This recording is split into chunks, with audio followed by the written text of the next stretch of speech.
Welcome to Pull the Pin Already, a place where average veterans come to share their opinions in the world we live in. We can't guarantee you're going to like our opinions. But we promise we're going to enjoy giving them to you. I'm Jim. I'm Nate. And I'm Paul. Let's pull the pin already. Got it. Good job. As we can see, or you can see, and if you can't see if you're on radio, Mike is on business. So we've got the amazing Nate Dogg filling in for Mike tonight. And joining us as usual is Paul. Welcome, gentlemen. Thanks for having us. Thank you guys for stepping up. Mike's a big part of this program. We just literally lost our entire diversity card. So we're going to have to roll with it. So what do you guys want to talk about? Hey, you got any gas? I filled up yesterday. All right. Well, pipelines are back open. Let's talk about some gas. All right. Let's talk about that. Anybody want to share how they seen that happen? What you got, Paul? Well, it's funny. It's always the Russians, except when it comes to electing Biden. Everything else is the Russians that gets hacked. So I just find that very interesting off the get-go. Do we even know that? I mean, have they even had a PIR after it? I mean, I don't even. Is this speculation, or I don't even know. But I saw it come across CNN yesterday. 5 major pipelines were hacked, and I immediately went and filled up all my vehicles and a couple of 5-gallon cans. Now, however, me filling up vehicles is like a quarter of the tank because as I get older, I no longer drive my vehicles all the way down to empty. No, I'm not old enough yet. Mine still go down to E. I'm one of those hybrid guys, not a hybrid car, but sometimes it's empty, sometimes it's filled at half. So it was the Russians, or is that the supposed theory? Yeah, that the pipeline Colonial was hacked and a ransomware installed on it. So basically, the notion is that they're holding this pipeline for ransom, essentially. That's the story. At least it was as of a few hours ago. So did you confirm that? Because when I first got the story, it was not the pipeline computers. It was the computers on the other side, which would mean the emails and the company computers. They shut the pipeline down because they were in a panic, thought it was going to be both. Yeah, now I've not heard that as a differentiation. So again, we don't even know anything really of what even happened to the extent of, I don't think. But automatically, first thing, it was the Russians. Sure. Why is everything the Russians all of a sudden? Well, we won't know either because the FBI is too busy arresting insurrectionists. So they don't have any resources to check on anything like this, which actually these companies knew about years ago.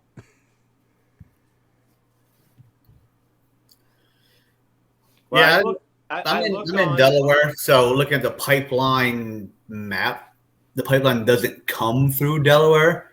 So supposedly, if it doesn't come through your state, you don't use it. But Maryland, Virginia, Pennsylvania, and Jersey use it. And I'm surrounded by all 4 of those states. So how the hell do I get gas if I don't use that pipeline? You probably get it directly off the coast. I don't know. Yeah, we do have a lot of ports here, so that could be true. I went and got gas today because I needed it, not because I wanted it. But there was no lines. I just pulled up to a gas pump, and now when I did pull up, 89 and 93, 90, whatever, were out. So there was diesel and 87. That was it. Yeah, see, I have a diesel truck, and I run high test in my Audi and my motorcycle, so I had no problems with fuel. Yeah, all the diesel were open. I noticed it when I went out yesterday. Just went to my local store. I wonder why nobody was there. I pull in, there's plastic bags over all the handles. And I was like, I heard this, but I heard since it was a computer on the outside that it was no big deal. Because this ransomware stuff is not new. I know a couple people, even some of them in network companies, that are getting nailed with this ransomware. So it's not a surprise. I saw where gas pumps were blocked off by the orange construction cones. People would go up and move the cones, and the pump still worked. So I don't know what they were doing, trying to conserve gas maybe. I don't know, but they had it blocked off with the construction cone. But moved the cone and started pumping gas, and it worked. Well, there's this theory floating out there about with like the shortage, which North Carolina was hit pretty good. Was people were, what do they call that? Like, what's the term they use? Panic buying, like the toilet paper thing. But it's curious because, from what I'm understanding, the Charlotte area was hit with like 71% of their gas places were empty. So is it only people in North Carolina panic buying? It's the people that watch the news are panic buying. Sure, but I mean, people across the country can see the news, and we know how much accuracy the news has. If the news didn't tell you there would be a gas shortage, there would not be a gas shortage. The pipelines are back open as of today again. They're back flowing again. I mean, I don't know how much gas didn't flow in the past 5 days, but I'm sure there's still gas in the pipeline, so it just can't start from Texas and take a week to get back up to Jersey. That's how the media got you. The media said there is no gas shortage because it's all in the pipes. But the people in Charlotte, North Carolina said there's a shortage because it's not in my car. Yeah. Well, it's probably distance, too, to get it from the pipeline to Charlotte is greater than any other large metropolitan area in North Carolina. Asheville would probably be the closest, and that's not very large going west. So you could see they probably, I mean, what are their reserve minimums that you think they run on out there in fuel? I mean, really, how many days do you think are in the ground at any given gas station per day? 2 days worth? Yeah, I was just say it can't be much because you see trucks filling a lot all the time. So I mean, that's probably what that is. There's nothing to pull out to bring. And one day in a large city, especially when everybody's going, "Oh my God, we're running out of gas," that quickly becomes no gas. And I think you hit it right there. Large city.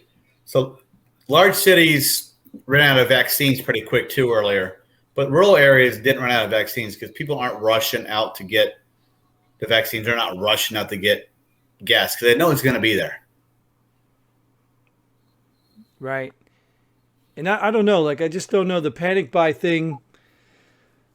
I don't know. Like, I get it with the toilet paper. We saw that. The panic buy, though, yeah, I just don't know. I didn't see a lot of people panic buying. I saw a lot of gas stations closed. I didn't see a lot of cars. Well, I've seen all the pictures on Facebook because if it's online, it must be true. Sure. People putting it in plastic bags. People bringing those blue Tupperware totes, filling that up. 6, 7, 8, 9, 10, 5-gallon gas cans, filling it up. Now, I mean, it was Facebook. How true is it? But I'm sure some of those pictures were true because people are doing it. Yeah. So Paul, do you? I mean, you talked about Russia. Do you want to walk the conspiracy lines with all these? Because I heard some other stuff. I really don't know that I want to walk the conspiracy lines on it, but it seems a whole lot to me like Creepy Joe is the boy who cried Russia. Right? Like anything that happens that's negative, it's Russia. It's Russia. And maybe there's some validity to it. I mean, I don't know. I'm not privy to the information that's in those circles. However, Russia's the new enemy. Russia is the new boogeyman. Russia is the new Emmanuel Goldstein, to make a 1984 reference. It just seemed, is this true? But why is Russia now this threat to us all of a sudden? What's the underlying? There's got to be something that's underpinning all of this. Well, Russia's in direct conflict with Ukraine, right? So there might be an interesting connection right there, that the current administration has some shady dealings in Ukraine, or at least there's speculation of some shady dealings in Ukraine. Yeah, well, that's why they had to tie Trump to Russia. Put him on the side of the enemy. And I don't know if you saw this, but I was watching, really interesting, because I know on YouTube, at least, because YouTube sucks, we're not allowed to talk about any of that voter irregularity stuff, And I just watched they call it like a news package. I don't think it was like a full documentary, but there was a news package that I watched about the Dominion machines and all that stuff, all the possible problems, and literally calling the F word, the one that ends with odd, calling that out in 2016 after Trump was elected. They did a whole special on it about how, it could have been easily fixed. It could have been this, could have been that. They did a whole special on it. I'd never seen that. And I just saw that. And now in 2020, don't look here, put the curtain back over. It's not possible, even though it was in 2016. And let's blame Russia. And I think they even did blame Russia back then.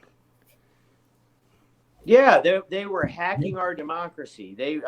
Not only were they doing that, they were releasing Hillary Clinton's emails, aghast. She comes off as some raging beep, beep, beep, and then like in her emails, and she shows it to the American people, and that's like some kind of collusion. And somehow Trump was in on it. And again, I don't believe in any politicians, but I at least like to look at the honesty on both sides and the deceit on both sides. And I'm just curious, it's Russia. Because remember, for 20 years, it was the Islamic jihadist, fascist, terrorist boogeyman that was coming to get you that you need to be afraid of. And we're here to protect you. And look at what that cost us in blood and treasure, that narrative. If I could hack a computer and demand $40 million ransom, I'd probably do it myself, and I'm American. Yeah. Well, if I can make money off of ransoms and not get in trouble, why not? It seems more likely that this seems something that the left eco-terrorism would do. Right? This seems like it's more anti-capitalist, pro-environmental rhetoric. Because if you think about it, look what it's done. Imagine if this was prolonged. Okay, so imagine if we have this for 2 weeks. It's going to be awful to the economy, right? Because how much of what we utilize, think about all these people that live far away from where they work. They're maybe not going to be able to go to work, but we're reducing greenhouse emissions. So this seems like if anybody was doing it, I would think it's more somebody, the environmental left, that would try and pull this off versus Russia. Because even if you factored in Ukraine, that's still, unless you're trying to make Biden look bad for some reason, but I don't know, that dude's got Teflon on him. I think he does a good job himself. And no shit, and still he doesn't look bad. And look at him, he's a train wreck. Yeah. Does this prove we need pipelines in America? That maybe their infrastructure. And I wonder how much the closing down of the Keystone XL, how much this has to play into it as well. What would our supply be right now if we had that pipeline to tap into? Exactly my point. I'm sure gas would be cheaper. Well, it was cheaper in 2019? Yeah, it was cheaper 4 months ago. Yeah, it was cheaper. And I would think about that because, Paul, the angle you're talking about, like the environmental thing, like I thought about that too, because they're pushing this infrastructure bill, the whole green thing. I just don't know if I would say that those people are that stupid, because the results of shutting down this pipe, if it lasted longer, this would have affected everybody. So I don't know if that would have been a smart angle to take. I don't know, but these are the same people that claim we have a CO2 greenhouse problem because of cow farts. So I don't know how much, logic they're putting into their thinking other than, hey, let's just be disruptive. Yeah, and maybe you're right. Maybe the fact that it only lasted a couple days is just enough fear to make everybody go out and buy a Tesla, because Nancy Pelosi invested in Tesla and Biden said we all have to have electric cars in the government. And gas is going up. Right. Yeah, but how do you get Tesla batteries? See, there you go, thinking in 2 or 3 critical thinking steps. That's blasphemy. Yeah. By gas producing vehicles that dig up the uranium or whatever those batteries use. Lithium. Close enough. I had Ithium right. The Theum. I got the Theum. Yeah, I don't know if uranium batteries would be that good or not. But yeah, this also spiked something else. Michigan was talking about shutting down a pipeline for something, which I don't know if it had anything to do with this, but this allowed that conversation to happen, I guess. Yeah, maybe they're shutting down the pipeline to gun to Detroit. That'd be a good pipeline to shut down. I would say flood the place with guns, honestly. Yeah. Give the regular citizen a fighting chance. Yeah, maybe even some claymores.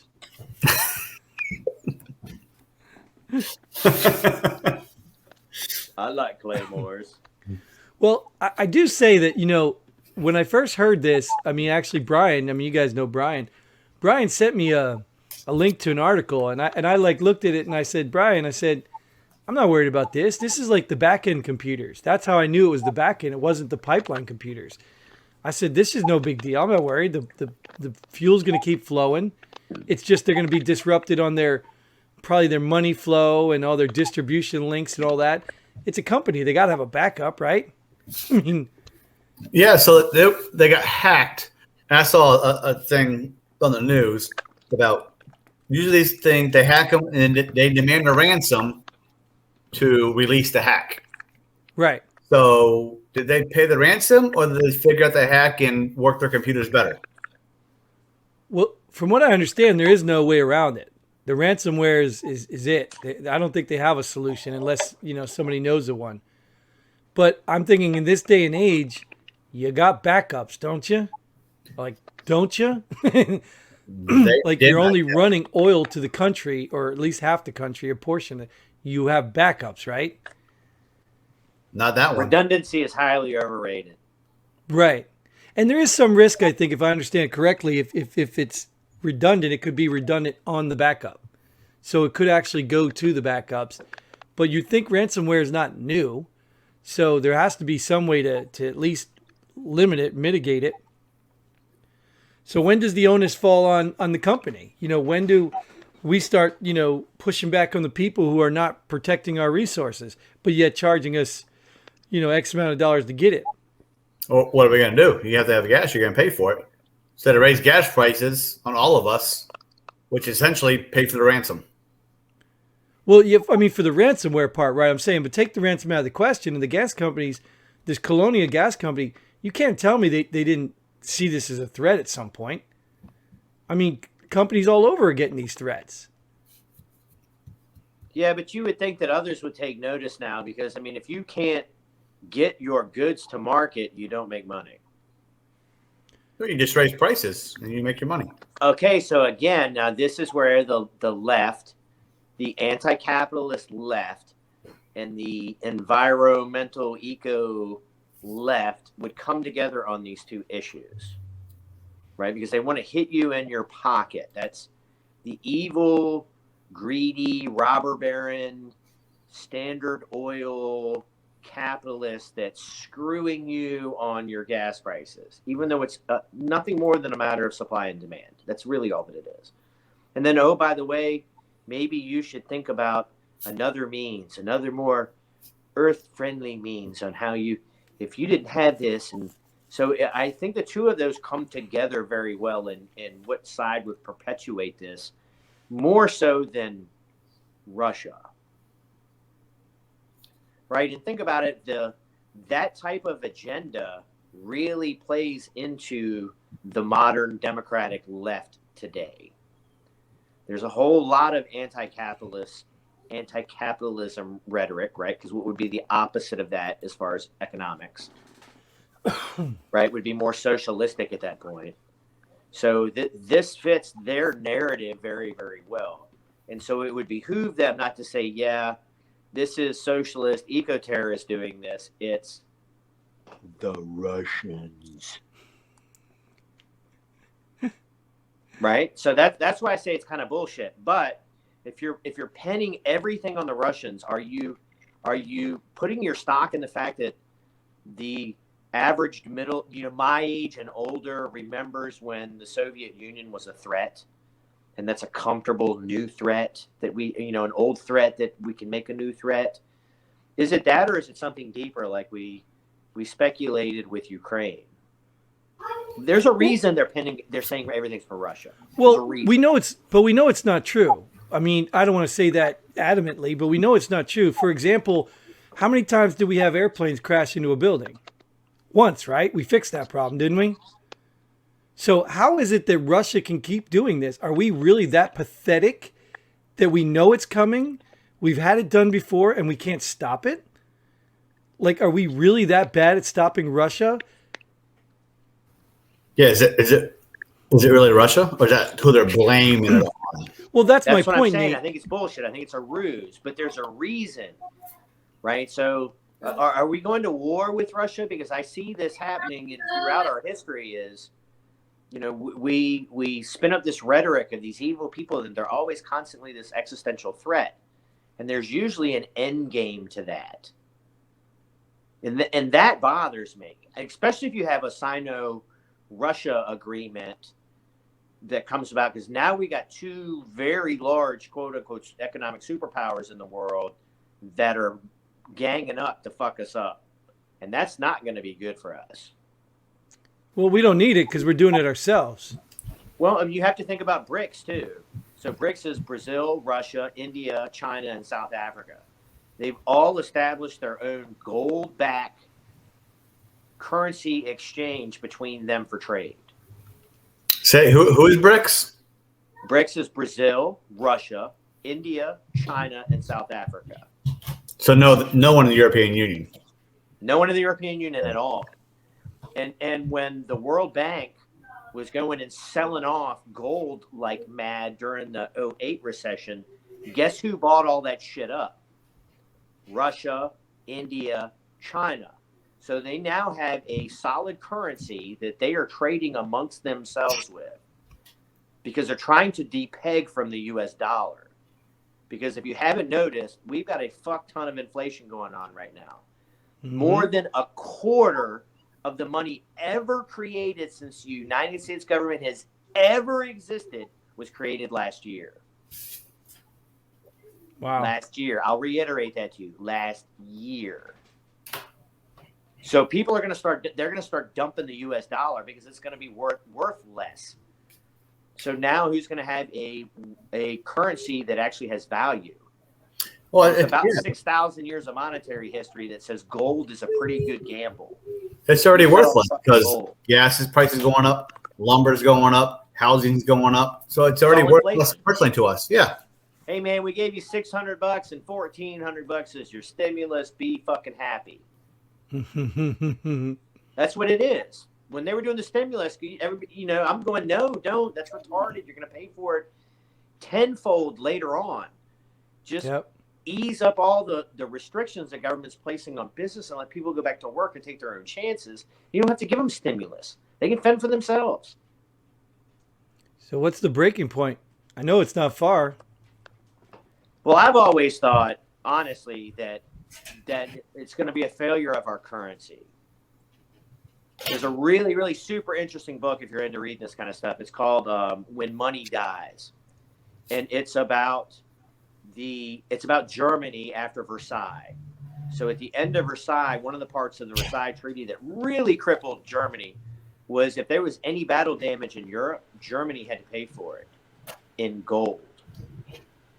So the Allies took all of the gold out of Germany, essentially.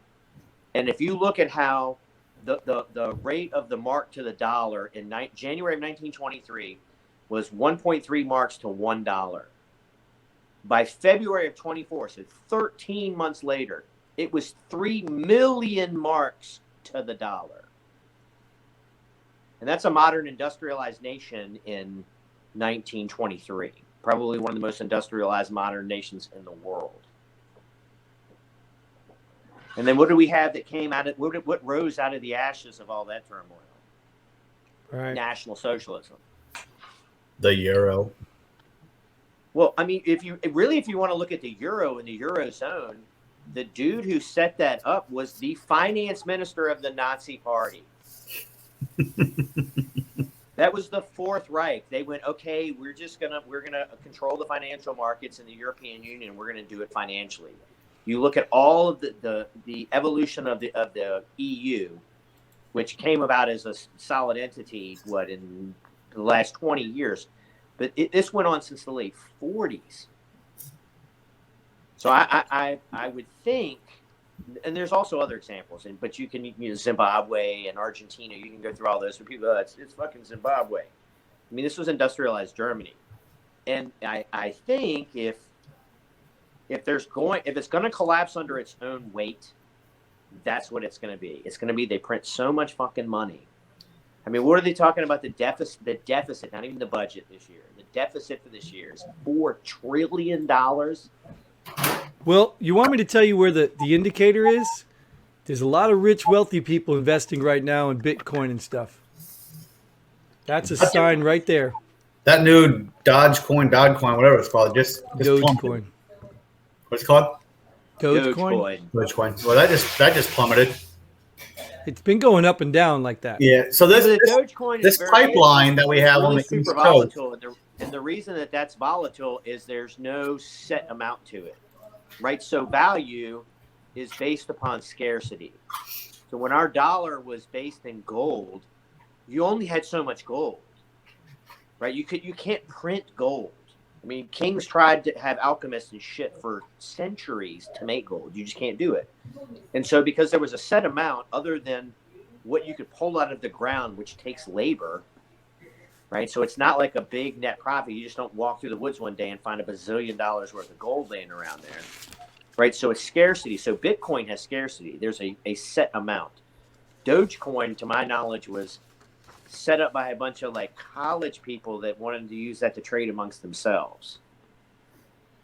But as Jim said, he made the good point, is you're seeing people are getting out of the US dollar. So this pipeline that got shut down on the East Coast for a couple of days, do we export any of that elsewhere? Or is that only an American fuel? I would imagine that's probably brought to us from the Gulf in a tanker to the coast. Because we don't produce a whole lot of oil in any of those states, maybe minus a small amount in Texas, Pittsburgh and Ohio. Well, Texas. Yeah, but that's not where the pipeline is coming through to us. Well, it starts in Houston. This one did? This one starts in Houston. I thought it ran from like Jersey to South Carolina. No, it runs from Houston to Jersey. Yeah, and when I know Jersey, I know what they're talking about. Linden. Linden's a place that just smells. That's why Newark Airport, you can smell it before you land. It's a refinery there. There's everything, right there. So, and they're obviously a port of entry for all that stuff. So this could have been either or. I don't know enough about the company or what they were pushing. Hey, Jim, where are you from? Jersey. Okay, just checking. Yeah. So I was just wondering if we exported if any of this pipeline got exported to other countries, if it's impacting them also or not. I haven't heard anything about that. Well, that's supposedly Virginia, where I am, gets 45% of their gas and oil, out of that pipeline. And looking at the stores today that had gas, 44% of them had none. What's the price of your gas right now? Again, I don't know. I pay high test, and that shit's been going on like crazy for weeks. Oh yeah. Like low test was $2.85. I'm paying about $3.80 a gallon for high test. Yeah, ours just went. Our 87, 89, whatever it is, went up to $2.99 today. It was $2.89 yesterday, and then the gas station I stopped at today because I needed gas, not because I wanted to get gas. The 91, 93 were both out. They weren't selling that today. But the elevation of prices with shortages, though, people go in there and they're like, you're price gouging. But not really. What that does is that cuts down on the asshole that shows up with a 300-gallon tank in the back of his trailer. It makes him go, do I really need to fill the whole 300-gallon tank up? Or that's kind of a pain in my ass. I can only afford 100 of it. So that's not necessarily a bad thing when they raise prices. Again, it's all a matter of simple economics. It's supply and demand. If the supply of the Keystone pipeline was open, what would that have done to our prices? Yeah, again, that was the question earlier. Our supply would definitely be larger, so the demand wouldn't be as bad. Now, granted, I know that pipeline didn't run this way, but we still had that pipeline, another pipeline in the United States that we could use to get over to the East Coast. It would free up resources anyway. Yeah, right. So Paul, I wanted to ask you about something you just said there, because you sound like it was the panic buy, whatever like that you're talking about. Some guy showing up with that big gallon, or I've seen a guy with, the little, whatever, those little gas tanks. We had 5-gallon gas tanks. We had like a whole bunch of them. And I'm sitting there thinking, okay, I could be judgmental right now, but I also have to understand that there's people out there that run businesses, that do things. I run a landscaping company. Yeah, so they do need this fuel. What always seems interesting, right? And so you look at it this way, like people talk about, oh, you're hoarding. Well, I go to the grocery store once a month. Am I hoarding food? Right. So from those weekly guys, yeah. One thing. And now, what if I owned a restaurant and I bought food once a month? Would I buy more than the average person who just goes to Walmart and buys 2 or 3 days worth of food? Probably so. So I don't necessarily see how that's hoarding. But then also, too, if you think about the events of the last year and a half, if you are your supply chain is 2 to 3 days long, you need to wake the F up. Right? I only got like 2 days worth of shit paper. At this point, come on. Yeah, that's hoarding, because we didn't have a problem before they told us, oh, toilet paper is going to be short demand. Well, people want to hoard it, because how many years have we went without a toilet paper shortage? We haven't without a gas shortage since the 70s, when the media told us there's a problem with it. I don't know. In the South, every time they even say the word snow on the radio, there's an immediate diaper, shit paper, and milk shortage at the grocery store. Yeah, milk and bread, right? Yeah, milk, but the cycle though, right? The cycle's simple. All the immediate rush is from the people who panic, right? And then you got the people who say, well, there's no need to panic, but there's no more toilet paper or bread, so I need to get mine. So they become part of the idiot rush. But like my personal opinion is this goes back even further though. What is allowing people to even panic? Media. Well, that's a big part of it, I think. But there is a overwhelming sense of impending doom and unease in this country right now that I have never experienced in my half a century being on this planet. If someone just tell you that we're going to run out of gas, you won't go out and buy gas like that. If someone can tell you, oh, we're going to run out of toilet paper. Like, really? We're having a pandemic. I understand that. And toilet paper is the only thing we run out of? Well, we just talked about it. Didn't we just talk about gold and the dollar? Well, why wouldn't people be ready to panic? That don't matter anymore. Gold and dollar aren't tied together anymore. But that's what I'm saying. We are in a state of people living in panic because they see the impending doom. No, they don't see the cities are on fire. About the impending doom, and there is no doom. Down. The whole world is upside down and backwards. It's palpable. Most people, I think, unless you're just head in the cloud, everything's great, which I think those numbers are dwindling every day. If you're even kind of looking around and paying attention, I think you're going, man, shit's not right. And I think a lot of people are starting to think, man, my way of life might be drastically disrupted. Think about the pandemic. Didn't really drastically upset our lives that much. Right? Okay, you didn't have ass wipe for a couple of weeks. You had to walk around, wear a mask. If you worked in the service industry, you were kind of fucked on your job. But beyond that, we still had food at the grocery store. We still had gas at the gas pump. We still had electricity. There wasn't mass looting in the streets, minus the cities that we had for whatever the civil unrest that came about on there for whatever cause or reason or time frame that happened. I think most people, they're ready to panic. So that tells you what happens when the shit really hits the fan. That's what I buy. Those type of things. You better be armed my family. and have enough food for a growing season, my friend. Yeah. Yeah, that industry went up too. I mean, there are enough people out there that, it's not just preppers anymore. Yeah. Right. That was a booming industry where backlogs were like 2-3 months. I'm just keeping my dog alive right now just in case.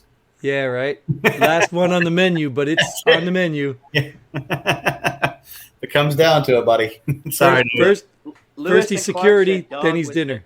Yeah, exactly. Dog was their best meal. What's that? Lewis and Clark on their expedition, on their way back, they were trading horses, like one horse for 40 dogs. And they were like, dogs are tasty as shit. And you know what? They like follow you. You don't have to corral them, hurt them, like hit them in the head with a tomahawk, and you got dinner. Oh my goodness, that's terrible. I'm a dog lover. Yeah, me too. But yeah, I get it. You're gonna make but a lot of snowflakes, man. Yeah, that's funny too because people act like they wouldn't. It's the same people that bought all the toilet paper that act like they wouldn't eat their dog. So in a crisis, you can't wipe your butt off with water or something, but you can buy all the toilet paper. Like, come on, people. Crazy. Well, there's a really good book written by a guy, I think his first name's David. Rawlings, his last name. It's called Patriots. And the cover's really cheesy. It's one of those, like, don't judge a book by its cover. The dude's like in brand new ACUs, and it's a terrible cover. But anyway, the gist of the story is we had a financial collapse in the United States. And some of them had kind of prepped, and they all met up in this place in Idaho or whatever. And throughout the deal, he's going through his scenarios. He would always say, like, hindsight's 20/20. And one of the things that he talked about in the book was shit paper. Like, we didn't have shit tickets, and you just didn't think about it. You just kind of took that for granted. And then when they're no longer a grocery store to make shit tickets, now, like, what do? You got to go back to old school, leaves and hands and that kind of stuff. And so that was one of the many things. It's a really good book if you ever read it. It's one of the things that stood out to me in the book. And so my brother and I started watching this in like end of December of 19. And we had started sitting down and talking about it. And then that was like one of the things I thought about. Okay, canned goods and shit tickets. So every time I'd go to the grocery store, I would go buy myself a family pack of toilet paper. So when all of this hit the fan, I already had like enough ass wipe for me and my family for a year. There's 3 females involved in that, so that's a whole lot of ass wipe going on there, right? No, yeah. It amazes me that people still get caught flat-footed now. Does that make sense? Mm-hmm. Yeah, well, there are people out there that there are people extreme opposite what you said. There's the doomsday people, and then there's the people that are just oblivious and take everything for granted. And it's the people that get caught flat-footed that they're driving down the road and they're like, why is there a line at the gas station? And they pull in the gas station. They're like, why is there a line here? Oh, because they shut off this pipeline. Well, holy shit. I need to get me Scooter, get up here with some gas cans right now. So they're the ones that overreact, I think. Yeah. Well, I think everyone does because of everyone else. I just don't know how else you do it. If you need gas and everybody overbuys and you're the only one out gassed, then at the end of the line, you still have no gas. Whether you're smart or stupid. I'm just sitting at home looking at my gas cans and my plywood laughing at people. Right. Yeah, you could sell that if you want. I wish I had plywood. You have a lot of money when you're shooting your 380 rounds at plywood. Oh, no. Not shooting any extra 380 rounds and definitely not into plywood. Yeah. Yep, I hear you. That's one of the things that's funny. I got a buddy trying to say, hey, let's go to range and shoot us. Are you bringing the bullets? Is this like an army range where I don't have to pay for the shit? All I have to pay is the brass? Exactly. Oh. All right, you guys want to beat this one down and call it a day and move to our closing here? That's fine. We can pull a pin. Yeah, because we're getting gas now, so whatever this is, I think it'll reveal its ugly head later on. I think it'll be short termed. It's already But short. yeah, Pipeline's yeah, I'm open just saying already. though, the angle, Yeah. Yep. whatever Yeah. the angle was, I don't know it's what the gonna, angle is yet, but it will be revealed. yeah, in time it'll reveal itself. Because I don't know about you, but we've had a lot of state of emergencies lately, and I don't know if it's the coming of Christ or if they're just being fabricated so we can pass laws again. I don't know. When's So, the last time either one of y'all read Orwell's 1984? it's been a while. I Have mean, I you keep read it hearing as about it. an adult where you've become kind of aware of your politic? Never. Yeah. No, I mean, Go read it again. Yeah, I've saw Idiocracy, and that was enough for me to. Go read 1984 again. There's a lot of things. I went and reread it again about 10 years ago, and it almost made me wear the tinfoil hat for a while. I saw so many similarities on what was going on. That, and you could read Huxley's Brave New World, which is it's more about drugging and entertaining the masses to keep them under control. But if you kind of combine the both of those, it's almost like it was a lesson plan. Right. Yeah. Anywho, Right. All right. Well, let's move into our favorite segment here, which we've modified to be anything you want, basically. So I don't really have to introduce it. It's just our final words out. Pull the pin on something, person of the week, or whatever you want to give a shout out to. Anybody want to go? I'm going to pull the pin on the governors of the week who are opening back up. We realized that we can say all the numbers you want to say, but when your hospitals aren't overwhelmed, you can't really fear anymore. So COVID's still out there, sure. But these governors finally realized, hey, I can't keep making you fear when the numbers are not up. So good for them. So you were pulling the pin. Good for them, or Good for them. Good for them opening up. Right. Awesome. You got anything, Paul? Yeah, since we just had Mother's Day, I'd like to give a shout out to the mothers out there. They quelled our fears and dried our tears. For the ones that gave us children, great appreciation for what they do. They bring a softer side to the world, and I'd like to make moms my person of the week. Yeah, sorry, my dog was just about going crazy. Well, I appreciate that. And as a single dad, somehow I kept getting Happy Mother's Day texts from people. I was just like, well, they do have Father's Day. So it's okay. Hey, you're wearing both hats now, brother. I only wear one decently.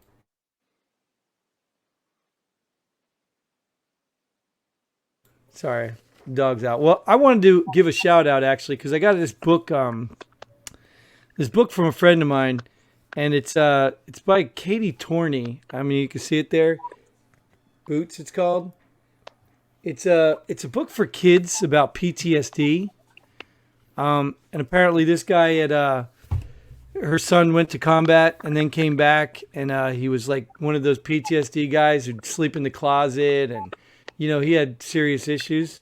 So they wrote a book for kids to kind of get a good understanding, which is cool.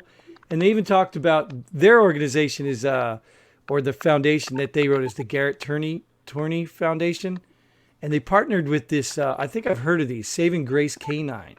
So they hooked this guy up with a canine and everything, and apparently that's been really helpful. And I know you might probably see a lot of foundations and things popping up for veterans, but we obviously need more of them. So good on you. Kudos to you guys out there that they're doing for veterans and helping out. But I just wanted to give them a shout out. So if you guys want to check it out, go check it out and see what they got to offer. Good for them. That's it. What's that? It's a good for them. I like that. Yeah. I mean, it's a kid's book too. I mean, I could show you some, the cover. I'm going to tell them might be a little. I have to I don't know if that's a hole in the dog or what, but it's still a good book on the inside. Either way, it looks good. Anyways, if there's nothing else, I will close this out here. Thank you all for joining us. Thank you all out there for putting up with us, watching. Hope you enjoy what we had to say. I hope you come back next time. If you're a veteran, you come and join us on the show. And until then, Godspeed. And pull the pin already.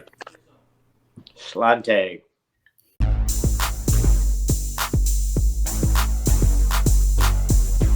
Thanks for joining us here at Pull the Pin Already. We hope you had as much fun as we did. If you like what we do, go ahead and hit that like button and share this video with a friend. Don't forget to subscribe and hit that bell button so you don't miss out on any of our future episodes. But most importantly, leave a comment below. Let us know if you agree or disagree with our opinions. Hope to see you here next time on Pull the Pin Already.